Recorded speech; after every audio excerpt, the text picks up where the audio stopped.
नमस्कार मेरे प्यारे दोस्तों। आप सुन रहे हैं सुनील श्रीवास्तव डरावनी हिंदी स्टोरी और मैं हूं आपकी अपनी सुनने वाली सुनीता श्रीवास्तव। दोस्तों, रात में अकेले ये कहानी मत सुनना, क्योंकि आज की कहानी उस जगह की है जहां आज भी रात होते ही बिजली अपने आप जलने लगती है और कहते हैं वहां कोई इंसान नहीं रहता। अगर आपको डरावनी कहानियां पसंद है तो चैनल को जरूर सब्सक्राइब कर लेना। अब चलिए कहानी शुरू करते हैं। उस गांव का नाम था बिसनपुर। गांव से थोड़ा दूर घने जंगल के बीच एक पुराना पावर हाउस बना हुआ था।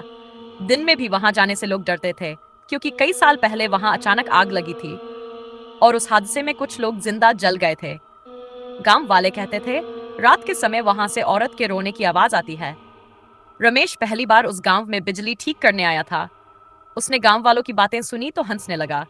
भूत वूत कुछ नहीं होता, उसने कहा। लेकिन गांव का बूढ़ा चौकीदार हरिया चुप था। उसकी आंखों में अजीब डर दिखाई दे रहा था। हरिया धीरे से बोला, बेटा, रात होने से पहले वहां से लौट आना, वरना वो तुम्हें भी रोक लेगी। रमेश हंस पड़ा। कौन रोक लेगी बाबा? हरिया ने कांपते हाथ से जंगल की तरफ इशारा किया। लाल साड़ी वाली। इतना सुनते ही अचानक तेज हवा चलने लगी। पास का बल्ब अपने आप जल बुझने लगा। रमेश थोड़ा घबरा गया, लेकिन फिर भी शाम होते होते वह पावर हाउस पहुंच गया। पूरा पावर हाउस बेलों से ढका हुआ था। दीवारों पर काले जलने के निशान थे और अंदर से मशीनों की ठक ठक ठक आवाज आ रही थी, जबकि वहां बिजली सालों पहले काट दी गई थी। रमेश ने टॉर्च चलाई और अंदर चला गया। अचानक उसे लगा कोई उसके पीछे धीरे धीरे चल रहा है। टक टक टक, वो पलटा, लेकिन वहां कोई नहीं था।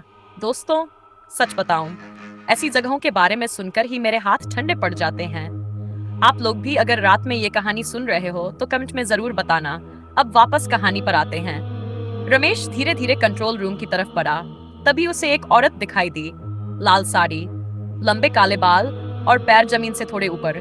रमेश का गला सूख गया। उस औरत ने धीरे धीरे अपना चेहरा उठाया। उसकी आंखें पूरी सफेद थी और होंठों से बस एक ही आवाज निकली, बिजली चालू करो। रमेश डर के मारे पीछे हटने लगा, लेकिन तभी कंट्रोल रूम का दरवाजा अपने आप बंद हो गया और पूरे पावर हाउस में अचानक बिजली जल उठी। पीली रोशनी में दीवारों पर जले हुए हाथों के निशान दिखाई देने लगे। फिर अचानक रमेश के कान के पास किसी ने फुसफुसाया, तुम अब यहां से नहीं जा पा। टॉर्च बुझते ही पूरा कमरा अंधेरे में डूब गया। रमेश की सांसें तेजी से चलने लगीं। उसे सिर्फ मशीनों की घर्रर आवाज सुनाई दे रही थी। फिर अचानक उसके सामने एक पीली रोशनी जली। वही लाल साड़ी वाली औरत। इस बार उसका चेहरा साफ दिखाई दे रहा था। चेहरे की चमड़ी जली हुई थी, आंखों से काला पानी बह रहा था। रमेश डरकर दीवार से चिपक गया। मुझे जाने दो, उसने कांपते हुए कहा। औरत धीरे धीरे उसकी तरफ बढ़ने लगी। इतने सालों बाद कोई यहाँ आया है, उसकी आवाज फटी हुई थी। तभी ऊपर लगे पुराने पंखे अपने आप घूमने लगे। बंद पड़े तारों में चिंगारियां निकलने लगी। रमेश भागकर दरवाजे तक पहुंचा, लेकिन दरवाजा बाहर से बंद था। उसने जोर जोर से धक्का मारा, धड़ाम धड़ाम, लेकिन दरवाजा नहीं खुला। दोस्तों, कभी कभी कुछ जगहें ऐसी होती हैं जहां इंसान नहीं, सिर्फ डर रहता है।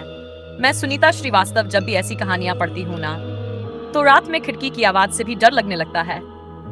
आप लोग भी अगर अभी तक कहानी सुन रहे हो तो दिल से धन्यवाद।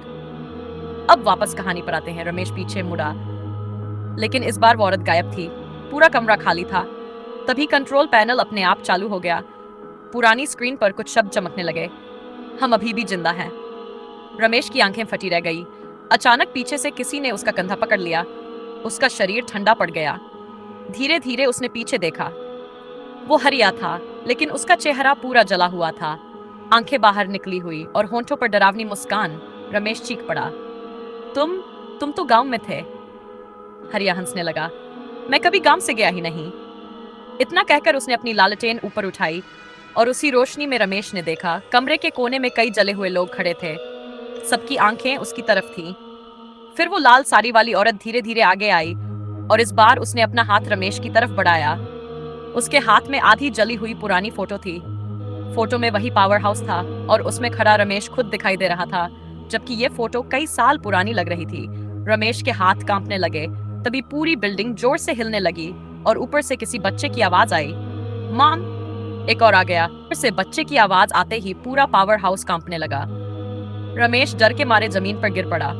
उसने देखा दीवारों से काला धुआं निकल रहा था और उन जले हुए लोगों की परछाइयां धीरे धीरे उसकी तरफ बढ़ रही थी। रमेश रोने लगा। मैंने किसी का क्या बिगाड़ा है, मुझे जाने दो। तभी लाल साड़ी वाली औरत उसके सामने आकर रुक गई। उसकी आंखों से आंसुओं की जगह काला पानी बह रहा था। वो धीमी आवाज में बोली, हम भी कभी जिंदा थे। अचानक पूरे कमरे में चीखें गूंजने लगीं। रमेश ने अपने कान बंद कर लिए। फिर उस औरत ने कांपते हाथ से दीवार की तरफ इशारा किया। दीवार पर अचानक पुराने दिनों का दृश्य दिखने लगा। पावर हाउस में आग लगी हुई थी।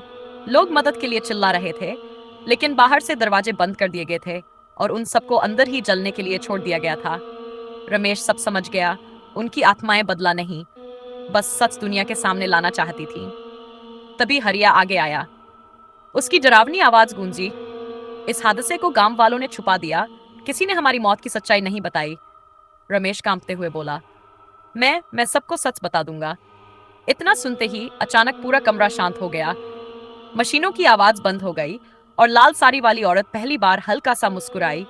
धीरे धीरे उन सबकी परछाइयां धुएं में बदलने लगीं। फिर अचानक धड़ाम, पावर हाउस का मुख्य दरवाजा खुल गया।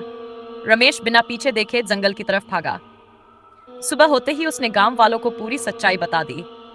कुछ दिनों बाद उस जगह पर उन मरे हुए लोगों के नाम का मंदिर बनवाया गया। लेकिन कहते हैं, आज भी अमावस की रात उस जंगल में कभी कभी पीली रोशनी दिखाई देती है और हवा में एक आवाज गूंजती है, सच्चाई छुपाना मत। दोस्तों, अगर आप यहाँ तक कहानी सुन रहे थे तो दिल से धन्यवाद। मैं हूँ आपकी अपनी सुनने वाली सुनीता श्रीवास्तव, और ऐसी ही डरावनी कहानियों के लिए सुनील श्रीवास्तव डरावनी हिंदी स्टोरी को याद जरूर रखिएगा, क्योंकि कुछ कहानियां सिर्फ डराती नहीं, दिल में हमेशा के लिए बस जाती है। और जाते जाते बस इतना कहूंगी, अगर कभी रात में किसी सुनसान जगह पर अचानक बिजली अपने आप जल उठे तो पीछे मुड़कर मत देखना, क्योंकि हो सकता है कोई तुम्हें देख रहा हो। समाप्त।